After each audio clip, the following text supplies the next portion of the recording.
Ketosis is a normal metabolic process that provides several health benefits. During ketosis, your body converts fat into compounds known as ketones and begins using them as its main source of energy. That being said, achieving a state of ketosis can take some work and planning. It's not just as simple as cutting carbs. Here are 7 effective tips to get into ketosis. Number 1. Minimize your carb consumption. Eating a very low-carb diet is by far the most important factor in achieving ketosis. Normally, your cells use glucose, or sugar, as their main source of fuel. However, most of your cells can also use other fuel sources. This includes fatty acids, as well as ketones, which are also known as ketone bodies. Your body stores glucose in your liver and muscles in the form of glycogen.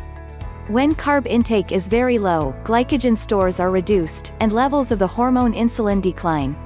This allows fatty acids to be released from fat stores in your body. Your liver converts some of these fatty acids into the ketone bodies acetone, acetoacetate, and beta-hydroxybutyrate. These ketones can be used as fuel by portions of the brain.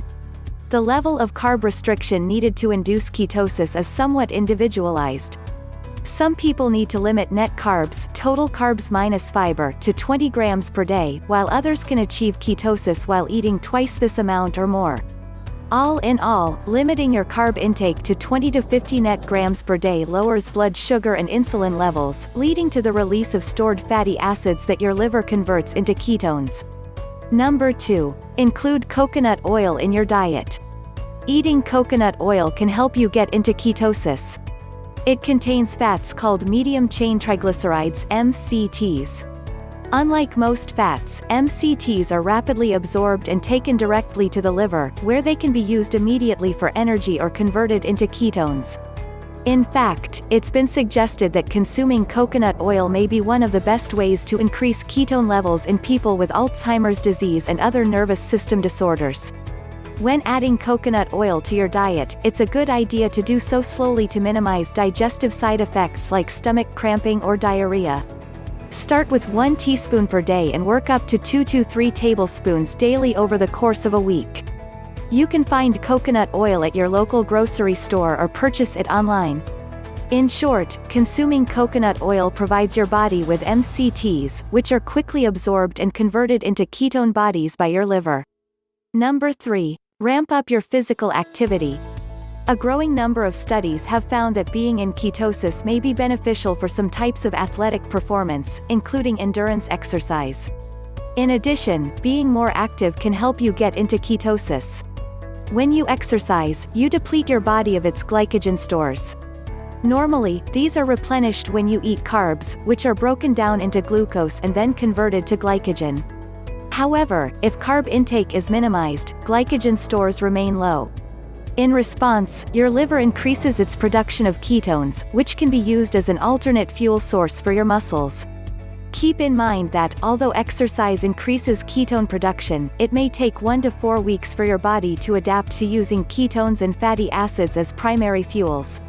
During this time, physical performance may be reduced temporarily. Number 4. Increase your healthy fat intake. Consuming plenty of healthy fat can boost your ketone levels and help you reach ketosis. Indeed, a very low-carb ketogenic diet not only minimizes carbs but is also high in fat. Ketogenic diets for weight loss, metabolic health, and exercise performance usually provide between 60 to 80% of calories from fat. Furthermore, because fat makes up such a large percentage of a ketogenic diet, it's important to choose high-quality sources. Good fats include olive oil, avocado oil, coconut oil, butter, lard, and tallow. In addition, there are many healthy, high-fat foods that are also very low in carbs. However, if your goal is weight loss, it's important to make sure you're not consuming too many calories in total, as this can cause your weight loss to stall. Number 5. Try a short fast or a fat fast. Another way to get into ketosis is to go without eating for several hours. In fact, many people go into mild ketosis between dinner and breakfast. Intermittent fasting, a dietary approach that involves regular short-term fasts, may also induce ketosis. Moreover, fat fasting is another ketone-boosting approach that mimics the effects of fasting. It involves consuming about 1,000 calories per day, 85 to 90% of which come from fat.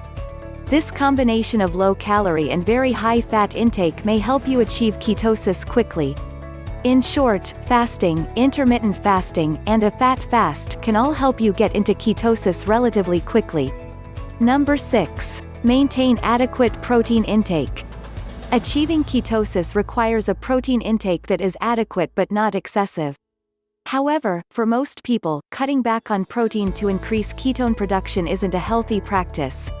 First, it's important to consume enough protein to supply the liver with amino acids that can be used for gluconeogenesis, which translates to making new glucose.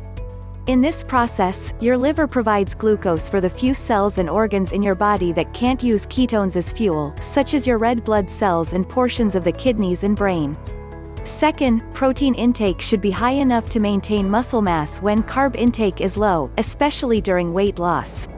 Several studies have shown that the preservation of muscle mass and physical performance is maximized when protein intake is in the range of 0.55 to 0.77 grams per pound, 1.2 to 1.7 grams per kilogram of lean mass. To calculate your protein needs on a ketogenic diet, multiply your ideal body weight in pounds by 0.55 to 0.77, 1.2 to 1.7 in kilograms. For example, if your ideal body weight is 130 pounds, 59 kilograms, your protein intake should be 71 to 100 grams. Overall, consuming too little protein can lead to muscle mass loss, whereas excessive protein intake may suppress ketone production. Number 7. Test ketone levels and adjust your diet as needed. Like many things in nutrition, achieving and maintaining a state of ketosis is highly individualized. Therefore, it can be helpful to test your ketone levels to ensure you're achieving your goals. The 3 types of ketones, acetone, beta-hydroxybutyrate, and acetoacetate, can be measured in your breath, blood or urine. Acetone is found in your breath, and studies have confirmed testing acetone breath levels is a reliable way to monitor ketosis in people following ketogenic diets. Ketones can also be measured with a blood ketone meter. Similar to the way a glucose meter works, a small drop of blood is placed on a strip that's inserted into the meter. It measures the amount of beta-hydroxybutyrate in your blood, and it has also been found to be a valid indicator of ketosis levels. The disadvantage of measuring blood ketones is that the strips are very expensive. Lastly, the ketone measured in urine is acetoacetate. Ketone urine strips are dipped into urine and turn various shades of pink or purple depending on the level of ketones present. A darker color reflects higher ketone levels. Ketone urine strips are easy to use and fairly inexpensive. Although their accuracy in long-term use has been questioned, they should initially provide confirmation that you are in ketosis. Using one or more of these methods to test ketones can help you determine whether you need to make any adjustments to get into ketosis. If you like video, give us a thumbs up and share it with your friends.